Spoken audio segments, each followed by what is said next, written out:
Hey, salut, bienvenue sur le podcast AGB. Cette semaine, on parle de volume d'entraînement et de la variabilité cardiaque comme mesure de récupération. Je reçois Jean-Philippe Morin, qui est kinésiologue et qui s'intéresse beaucoup au volume d'entraînement.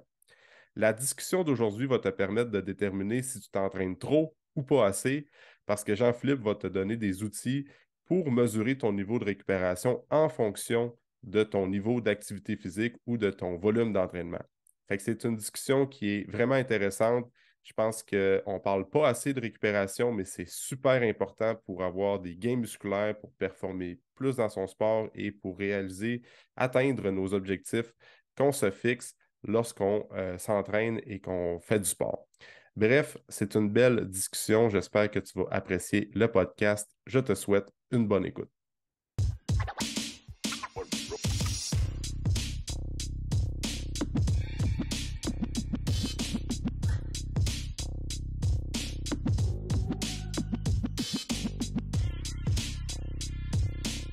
OK, JP, euh, prise 2 aujourd'hui. Juste pour mettre les gens qui écoutent le podcast, on a fait une prise 1 là, 2 semaines. Puis à l'enregistrement, ça a planté. Il me manquait les 15-20 dernières minutes du podcast. Puis là, j'ai été obligé de te réécrire. J'ai dit, JP, excuse-moi, mais on a besoin de se ressaisir une autre heure parce que le podcast, ça n'a pas enregistré adéquatement. Puis c'est arrivé aussi avec Pat Gagnon, en fait. Là. Je ne sais pas si tu sais c'est qui Pat Gagnon. Ouais, ouais, Je ouais. l'ai eu sur le podcast là, peut-être 3 semaines. Puis la première partie que j'ai faite avec, j'ai perdu la voix complètement. Puis j'étais même plus capable de parler à la fin. Puis là, j'ai dit à Pat, on n'a pas le choix de le reprendre. Fait que c'est de ma faute, tabarouette. Mais bref, on est là aujourd'hui, JP. Tu es kinésiologue, tu pratiques, ça fait déjà quelques années. Nous, on se suit mutuellement sur les réseaux sociaux depuis une couple de temps.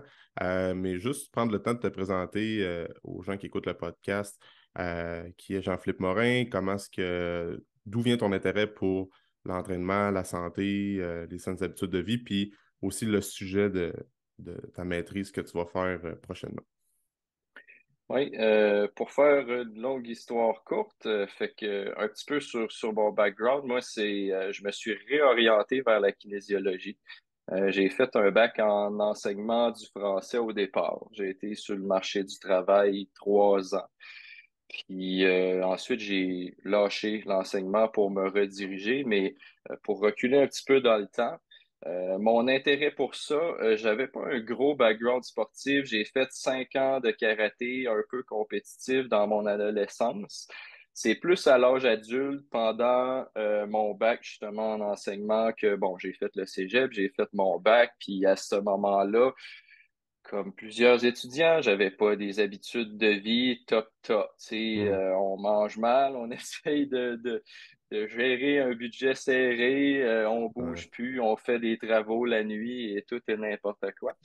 Fait que quand j'ai fini mon bac puis j'ai commencé à enseigner, j'ai commencé à m'intéresser plus à l'entraînement, à l'alimentation pour trouver, on va dire entre guillemets, des solutions à mes propres problèmes parce que je me trouvais plus en forme. Physiquement, je n'étais pas là où ce que je voulais être. Je réalisais que ça faisait vraiment pas de sens comment j'avais survécu à mes études. Fait que ça a commencé un petit peu là.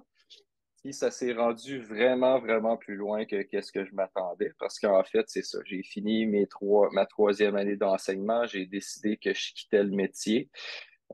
Puis à ce moment-là, ça faisait déjà là comme 3 ans assez sérieux que je m'entraînais, que je regardais beaucoup l'information qui était disponible. Puis j'ai décidé de me réorienter en kiné.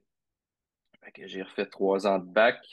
Puis, je suis rentré sur le marché du travail. Au début, je gérais un petit gym là, local. Je faisais la gestion puis la kin pour le gym, puis à peu près toutes tâches connexes. Mhm. Puis, par la suite est arrivée la pandémie.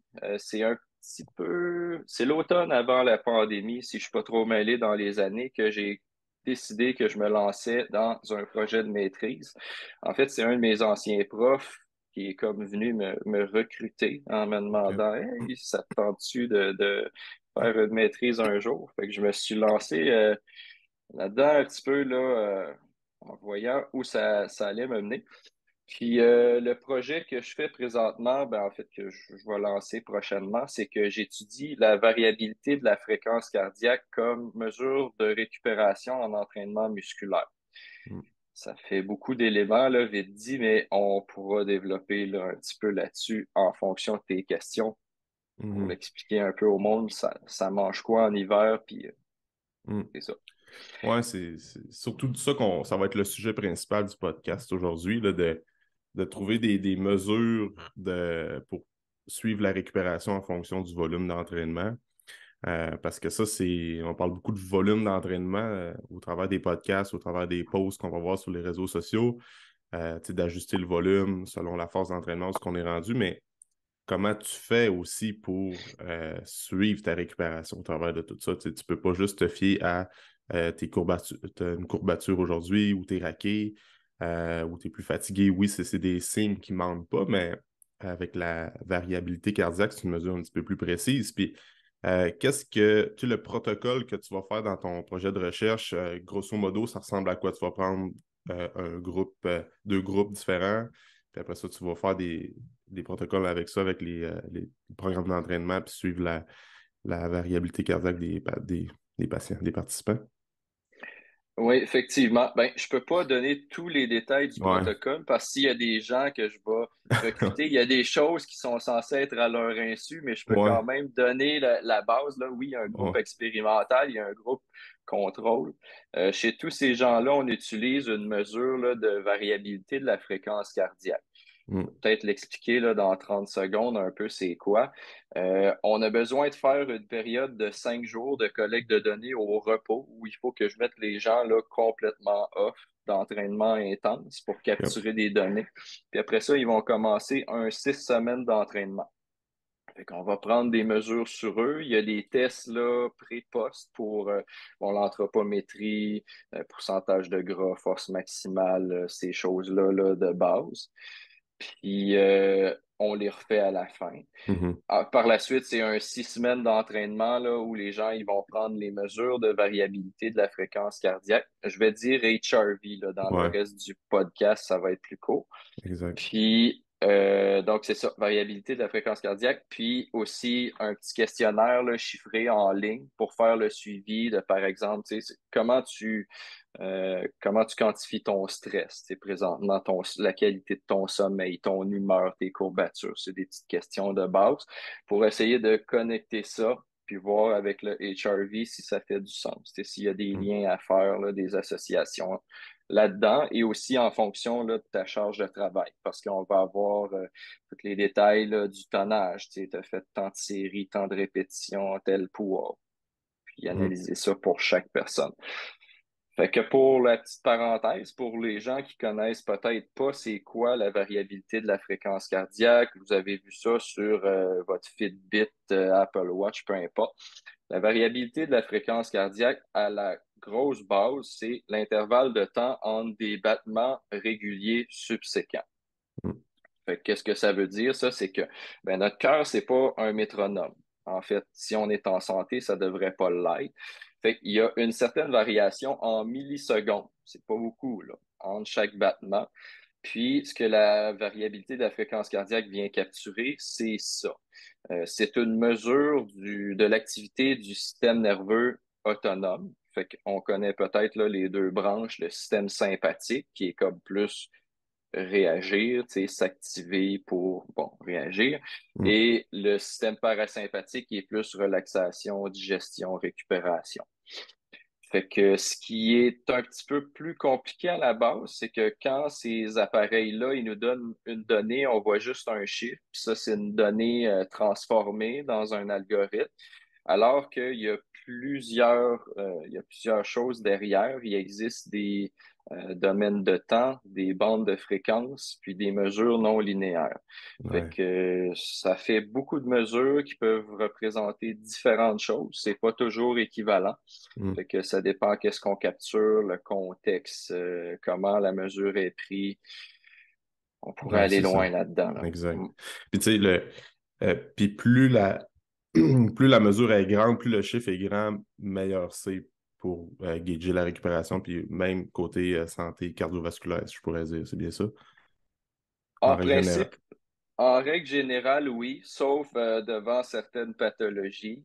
Il y a des choses connues comme la fibrillation auriculaire pourrait Mhm, faire en sorte que tu n'es vraiment pas en santé, malheureusement, mais que ton HRV est extrêmement élevé. mhm, Ça serait pas normal, là. mhm. Mais sinon, tout dépendamment de la mesure, oui, les associations avec le risque sur la santé, il y en a.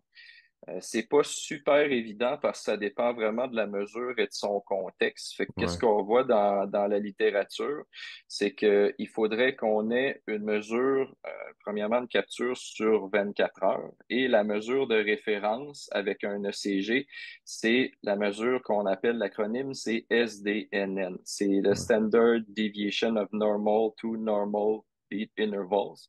OK. C'est une autre transformation là, mathématique que moi-même, je ne pourrais pas vous expliquer. C'est une mesure qui capture là, un petit peu l'équilibre entre les deux systèmes qu'on a parlé tantôt, donc sympathique et parasympathique.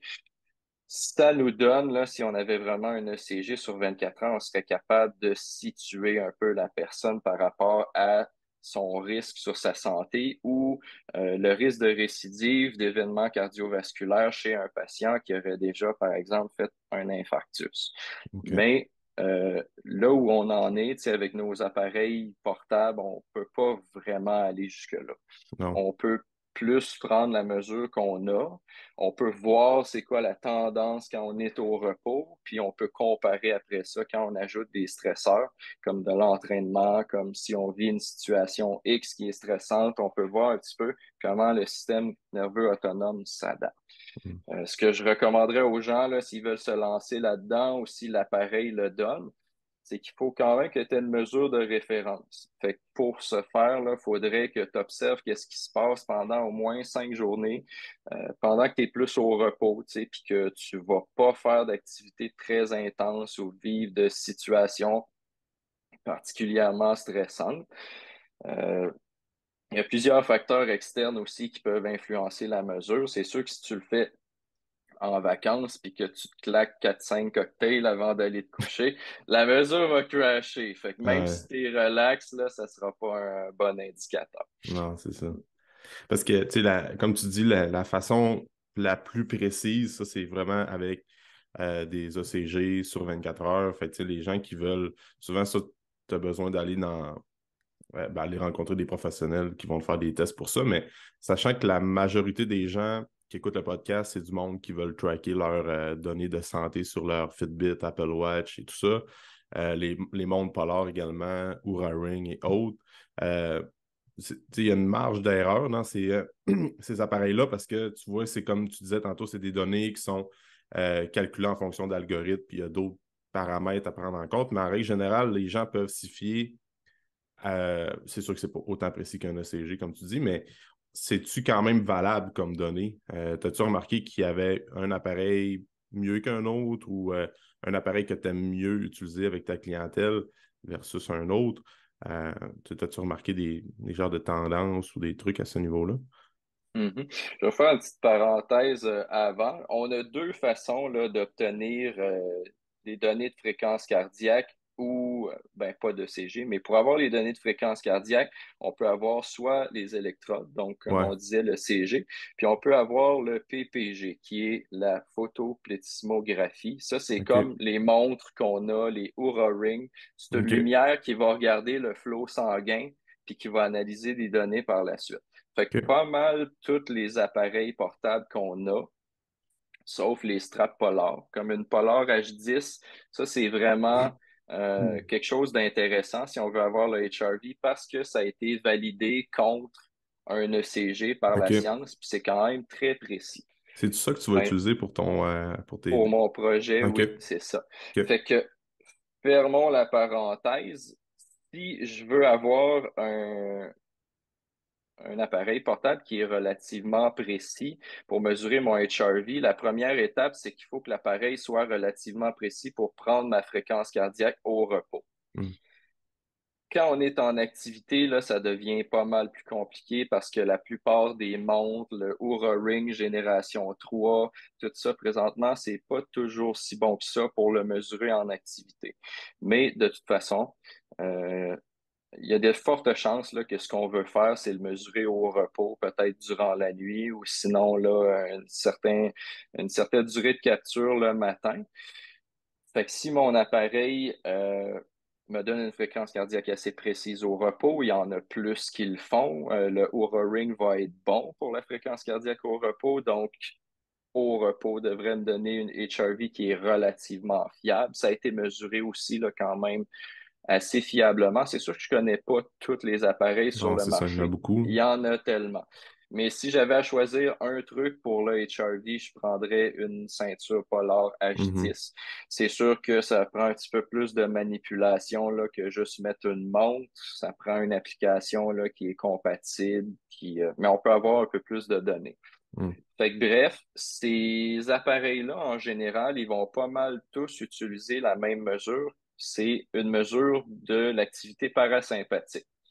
Fait que dans le fond, si on veut tirer des conclusions, là, des chiffres qu'on a, ce que ça mesure, c'est le parasympathique, c'est une mesure de l'activité du nerf vague. Fait que si la mesure crash, ça veut dire que vraiment, il y a une inhibition de l'activité parasympathique. On peut dire, je suis plus stressé, l'activité sympathique augmente, mais en vrai, ce qu'on mesure réellement, c'est le sympathique diminue. C'est pas une OK. switch on-off, là. Ouais. C'est relié, mais les deux peuvent comme cohabiter à différents degrés. Hmm. Ah, c'est intéressant, ça, par exemple. Hmm? OK. Fait que, tu sais, juste pour, mettons, les gens, là, le système parasympathique, bon, ben, c'est comme tu disais plus tôt, c'est quand on est relax, qu'on prend le temps de respirer, qu'on prend le temps de manger lentement, de prendre le temps de digérer.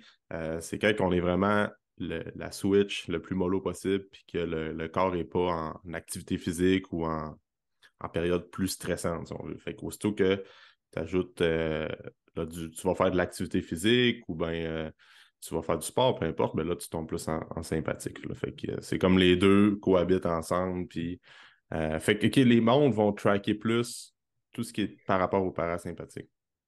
Ouais, Oui, je savais pas. OK.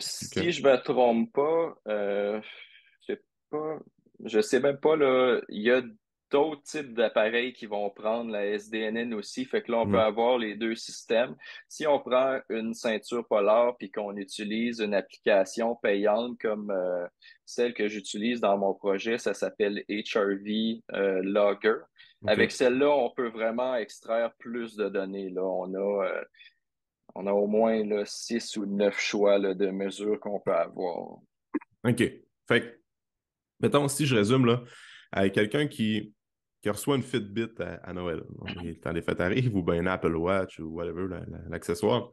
Euh, Puis là, il veut tracker pour 2023 son volume d'entraînement, puis voir son HRV pour tracker sa récupération. Fait que là, il faudrait faire un 5 jours test qui va être 5 jours d'une journée normale sans effort physique. Mettons, quelqu'un qui travaille de 8 à 4, là, peu importe.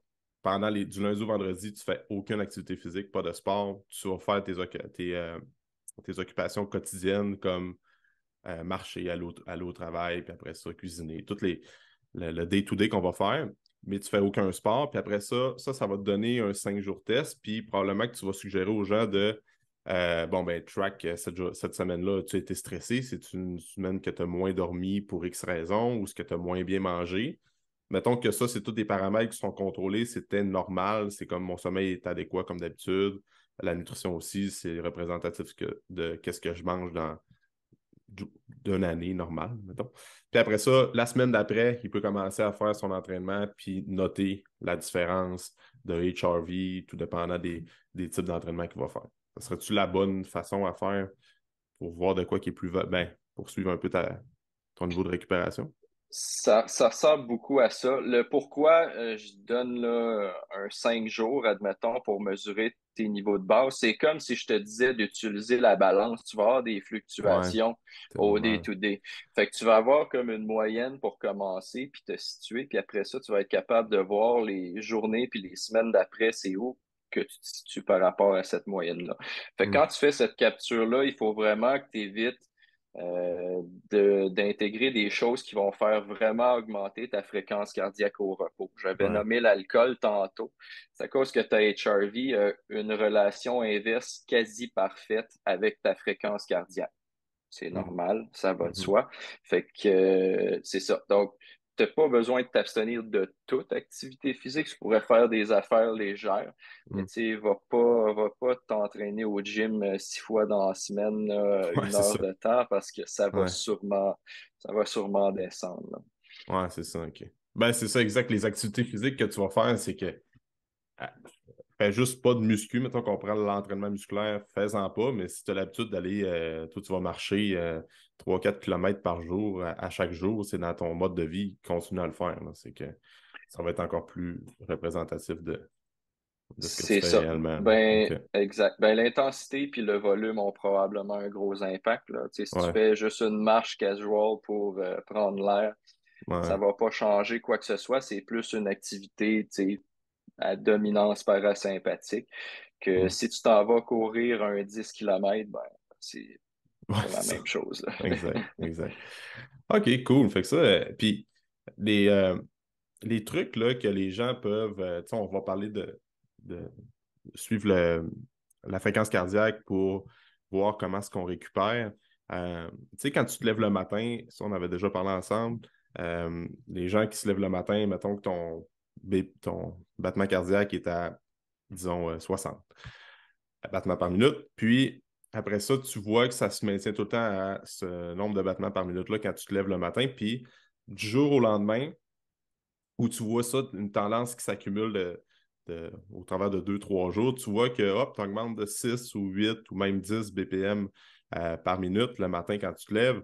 Ça, c'est un signe que tu t'entraînes trop ou tu récupères moins bien.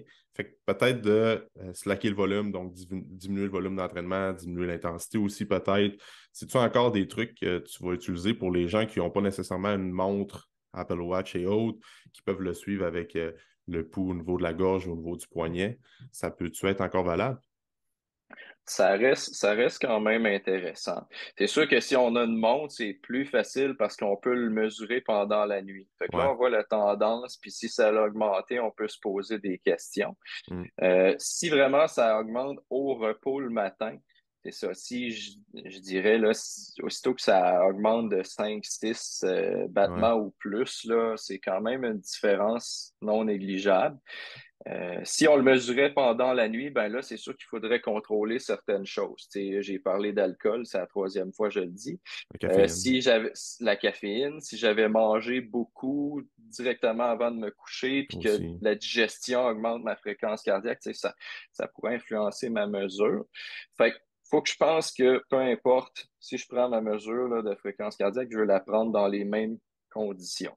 Fait que Mhm. si je le fais le matin, puis là, vraiment, je vois une différence de 6 7 8 battements au repos.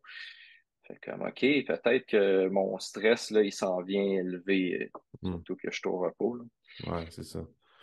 Fait que ça peut être encore un bon truc. Mais en gardant tout le temps en tête que c'est de suivre vraiment les paramètres puis de savoir qu'est-ce que tu as fait la journée d'avant. Tu sais, qu'est-ce que tu as mangé, Mhm. qu'est-ce que tu as bu, qu'est-ce que tu as fait comme entraînement. Puis, Exactement. puis ça, c'est tous des trucs, c'est intéressant parce que la technologie aujourd'hui, c'est plus ce que c'était il y a 20 ans. Probablement qu'on va se parler dans 10-15 ans, ça va être encore plus évolué. Tu vas avoir encore plus de précision dans tes données. Fait que c'est cool de voir où est-ce que ça s'en va, tout ça. Puis c'est juste des outils supplémentaires pour le monde qui s'entraîne et qui sont intéressés par ces données-là. Ça permet d'être un petit peu plus précis au niveau de ta récupération.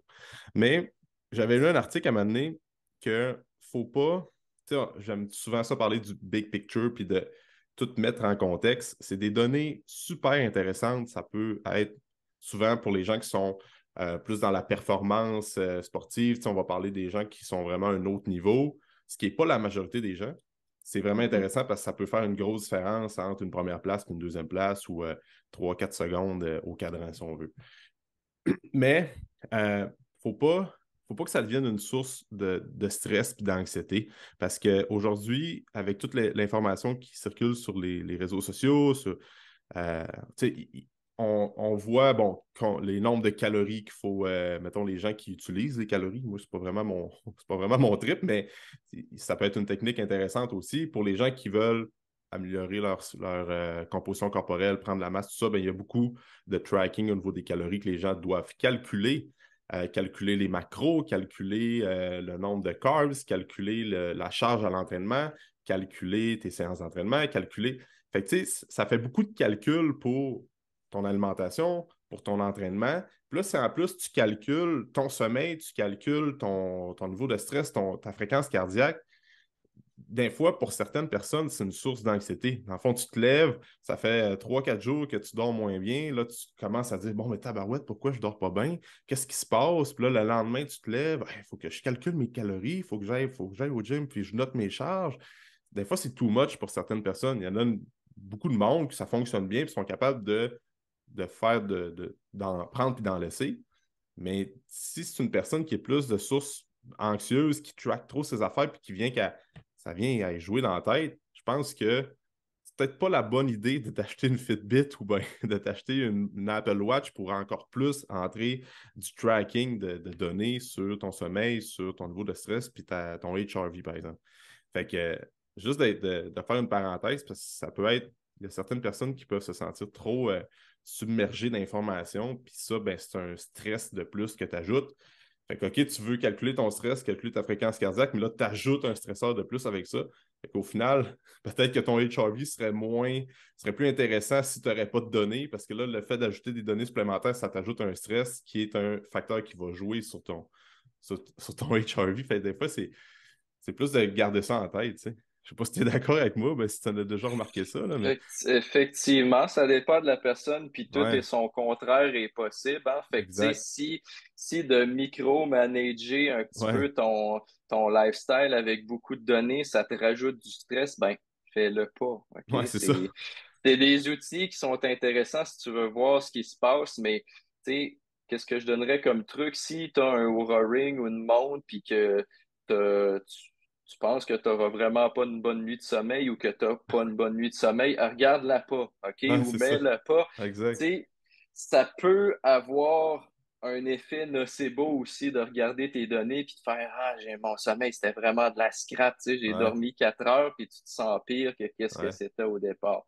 Puis aussi, toutes les données que tu as là-dessus, ben, tu parlais des calories, tu parlais de d'autres choses aussi. Ça va pas mesurer tout ça avec la Non, même efficacité, là. Il y a non. certaines choses qui ont des grosses marges d'erreur. Fait que Ah ouais. si on parle là, du temps de sommeil, ça, la plupart des appareils avec les algorithmes récents s'en viennent bons. Fait que le temps Mhm, de sommeil, c'est pas pire. Les calories brûlées, c'est vraiment pas bon. Fait que tu peux pas t'y fier, là. mhm. Essaie pas de manger en fonction de ce que ta Fitbit te dit. Ça sert à rien. Non. Fait que le temps de sommeil, la fréquence cardiaque au repos, le HRV, ça va être respectable.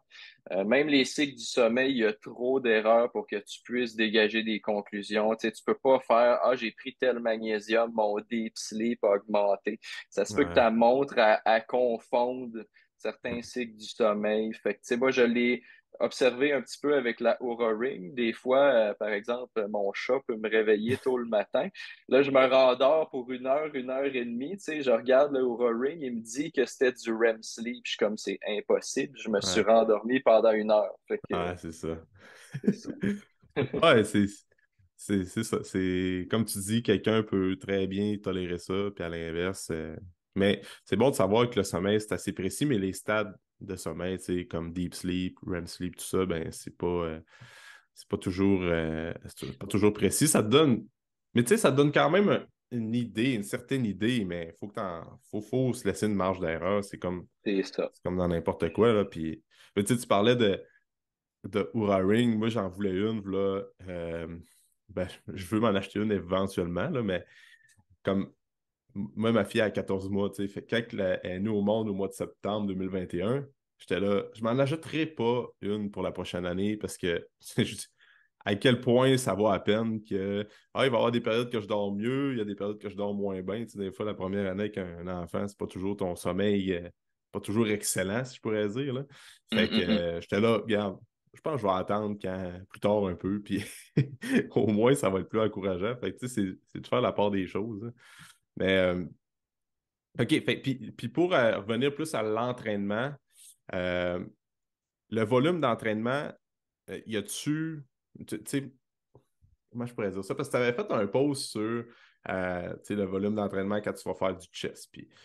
Puis toi, tu vas, dans ton projet d'études, dans ton projet de maîtrise, tu vas vraiment tracker le volume. Y a-tu tu parlais du tonnage total tantôt, y a-tu des volumes non, un volume que tu aimes suggérer pour quelqu'un qui veut prendre la masse musculaire, par exemple, de ne pas dépasser de temps de série par groupe musculaire? As-tu étudié ça un peu? As-tu comment ça?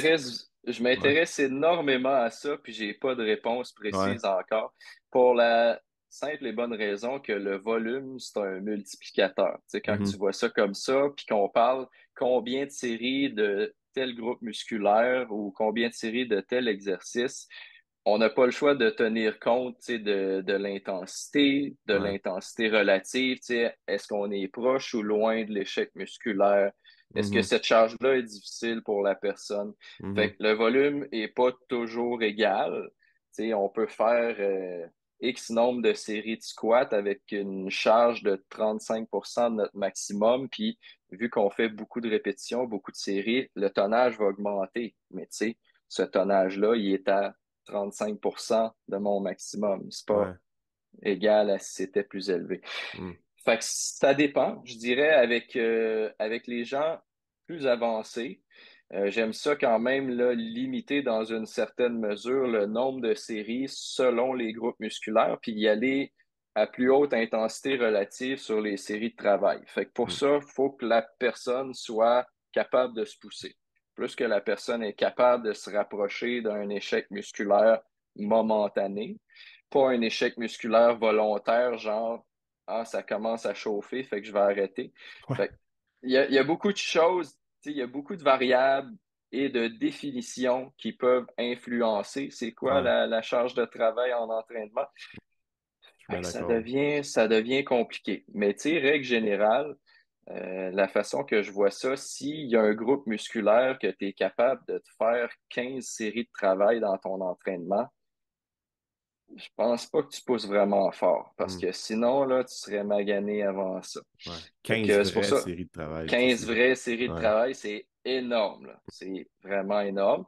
Puis pourquoi j'avais fait ce post-là sur le chess particulièrement, c'est que, tu sais, je voyais que les gens, ils faisaient souvent des exercices qui se dédoublaient. Ouais. Ils faisaient trois, quatre séries de chaque, tu sais, bench, bench flat, bench incliné, fly, dips. Ouais, C'est c'est ça, comme, c'est je ça. dis, si moi je fais ça, là, Ah non, non, non, c'est les bras vont me tomber, puis je serais plus exact. capable de. Tu sais, mon chest Exact. va être tellement scrap pendant une semaine, là. Mhm. Fait que c'est Parce un que petit peu ça. ouais, tu touches un bon point, ça, parce que puis, tu sais, c'est vraiment comme vraiment un échec musculaire momentané, comme c'est vraiment ta vraie échec musculaire versus plus volontaire, comme tu dis que ça brûle, puis là, je vais arrêter ça là, mais il y aura encore comme 5 6 même 10 reps en réserve que la personne serait capable de faire. Parce que, règle générale, plus la personne est avancée en nombre d'années d'entraînement, plus tu vas te fier au volume d'entraînement. Quelqu'un qui est débutant et qui n'est pas capable de faire la différence entre ça brûle, mais là, il faut que j'arrête ou là, le volume, tu vas, en tant que coach, tu vas le gager un peu, mais on se garde une marge d'erreur quand tu vas arriver en consultation avec la personne. Tu le sais que probablement que quand elle a fait son bench ou son tirage avec des 12 reps, admettons, c'était pas un vrai 12 RM probablement. C'est pour ça que des fois que tu sais, faire un rant là, quand tu es coach, c'est que le monde dit ah, je veux juste un programme d'entraînement, donne-moi les exercices, la feuille de papier avec les mouvements, le nombre de reps, ou bien sur une application que moi j'utilise. Euh, je vais m'organiser avec ça, puis je vais suivre le programme. C'est pas rien qu'une affaire d'exercice, puis de quel mouvement tu vas mettre en superset avec un autre. Il y a tellement de paramètres à comprendre, la sélection des charges, comment tu augmentes tes charges d'une semaine à l'autre, les pourcentages d'augmentation d'une semaine à l'autre, puis entre tes séries. Un coach, mettons, comme toi puis moi, ou bien n'importe quel coach au Québec, euh, on se forme, on va faire des formations, on étudie là-dedans, on lit des posts, on lit des articles, puis il y a tout le temps quelque chose à apprendre, puis ça nous prend des années avant de comprendre vraiment, de maîtriser notre sujet, peu importe notre champ d'expertise. Fait que, tu sais, quelqu'un qui n'a pas étudié là-dedans, qui s'entraîne par le fun, puis qui pense, qui connaît ça. Je veux pas être méchant, mais ça reste que c'est ça pareil. Puis il dit, ah, donne-moi juste une feuille de papier, là, ça fait 5-6 ans que je m'entraîne, je suis capable de. OK, peut-être que tu es capable de faire le mouvement puis de comprendre comment le faire, mais es-tu capable de vraiment sélectionner tes charges? Tu sais, des fois, je vois du monde que ça fait 8-10 ans qu'ils s'entraînent, ils viennent me voir un consul, ils disent, ah, mais moi, ça fait longtemps que je m'entraîne, tu regardes les stats, tu regardes comment ce qui track ses données. C'est off the chart. Tu sais, ça n'a aucun sens, là. Et, tu sais, même pas des. Sur 5 séries de 5, par exemple, on parlait de vrai volume de travail. Mettons un 5x5 au bench qui est à 225, 235, 230, 235, 240. Ça, c'est une marge d'erreur qui est quand même assez serrée, un pourcentage qui est assez serré. Ça, c'est des vraies séries de travail. Mais si tu commences ton bench, tu sais que ton 5RM, c'est 235 livres, puis tes deux premières séries de travail, ta série 1 et 2 sur ton training, tu commences à 165 puis 185. C'est des séries de warm-up, là. Fait que, tu sais, c'est tout ça qu'il faut comprendre quand on va parler de volume d'entraînement et de récupération. Comme tu le dis, ça va être selon l'expérience de la personne, selon si c'est avancé ou débutant, tu sais. C'est ça que le monde C'est devrait ça. garder en tête, hein. Exactement. Tu sais, on peut utiliser différents concepts. Tu parlais de pourcentage, tu sais, d'une répétition maximale. On peut Ouais, utiliser le RPE, tu sais, ouais. l'effort perçu. Moi, j'aime beaucoup les répétitions en réserve chez Mm, les gens avancés. Quand tu te pratiques à utiliser cette méthode-là, là, tu es capable de cibler assez bien tes charges, puis tu te dis ça, ouais, d'après moi, à 6, je vais pas mal être à mon max, puis tu es à 0,1 rep là, mm, de ce point-là là, d'échec. Puis c'est ça, c'est vraiment difficile quand même là, de quantifier le volume qui est nécessaire puis ouais. l'effort qui est nécessaire. On a plusieurs méta-analyses, analyses systématiques qui vont parler, par exemple, de 12 à 20 séries pour un groupe musculaire par semaine. Mais dans la réalité, c'est peut-être pas aussi cartésien que ça parce que, comme je disais tantôt, les séries sont pas toutes égales. Mm, Mais encore, tu peux pas dire mon programme, ben c'est simple. À chaque semaine, je vais faire 20 séries de chest, 20 séries de dos, 20 séries de quad, 20 séries d'ischio. Tu sais. À un moment donné, l'énergie que tu as, puis ouais. ton temps pour t'entraîner, puis ton capital là, de récupération, il ira Mm, pas jusque-là. Là. mhm. Ouais, il faut que tu choisis tes combats dans l'entraînement.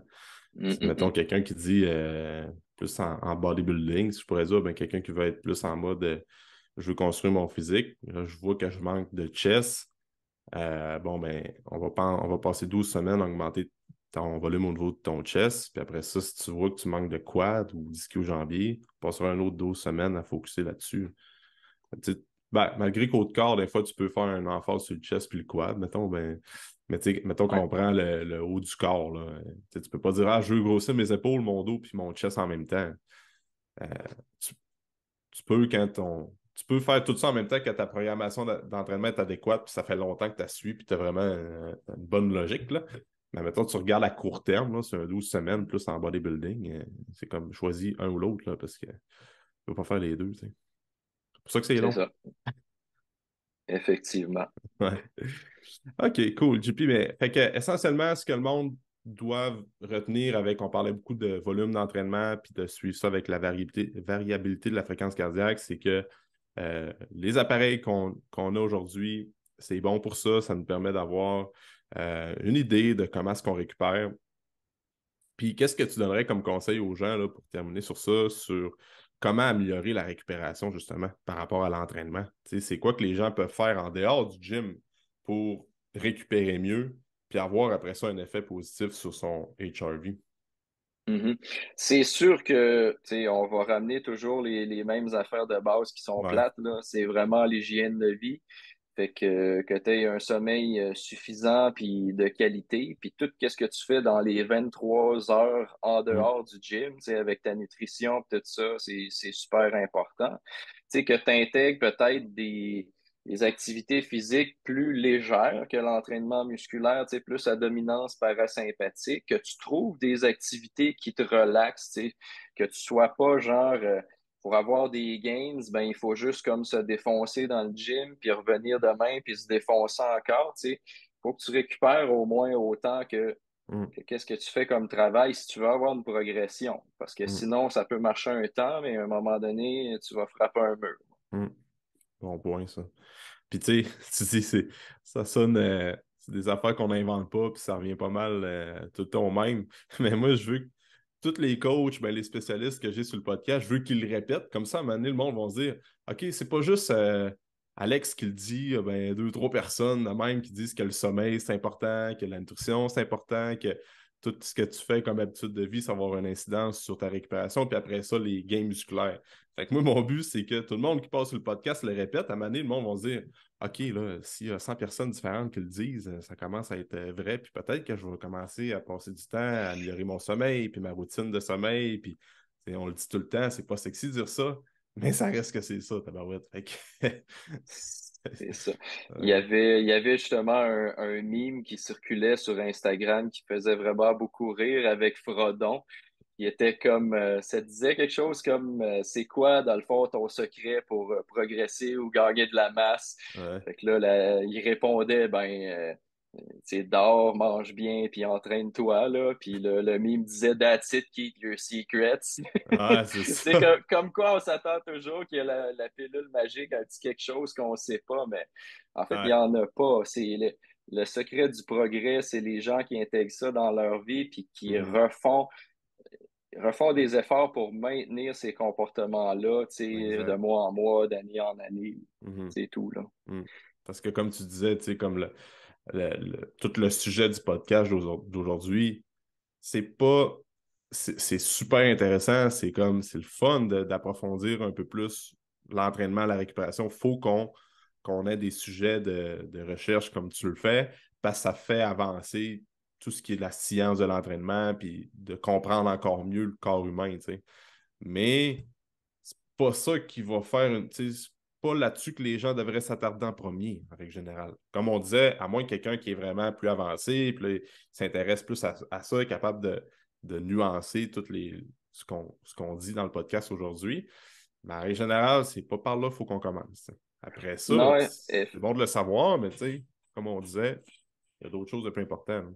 exactement. Tu sais, ce qu'on a discuté aujourd'hui, c'est vraiment des outils qui te permettent de te positionner puis de te questionner sur Exact. certains comportements qui sont déjà en place. Mhm. Tu sais, si t'es pas rendu là au niveau de ton mode de vie, puis ton entraînement n'est pas constant, ta nutrition, puis tes autres habitudes ne sont pas setées, à Mhm. ce point-là, ben, tu ne pourras pas savoir qu'est-ce qui se passe vraiment là, avec ces Exact. mesures-là. Exact. Cool. Écoute, JP, c'était une belle discussion. Je pense on va terminer sur ça. Moi, je te lance l'invitation, éventuellement, un autre podcast. Je vais te réinviter une autre fois parce qu'on a plein d'affaires qu'on pourrait parler au niveau de l'entraînement puis au niveau des habitudes de vie. Là. Fait qu'éventuellement, je pense qu'on va refaire une prise 2 ensemble. Euh, là, en attendant, est-ce que les gens peuvent te suivre sur les réseaux sociaux pour apprendre davantage à te connaître?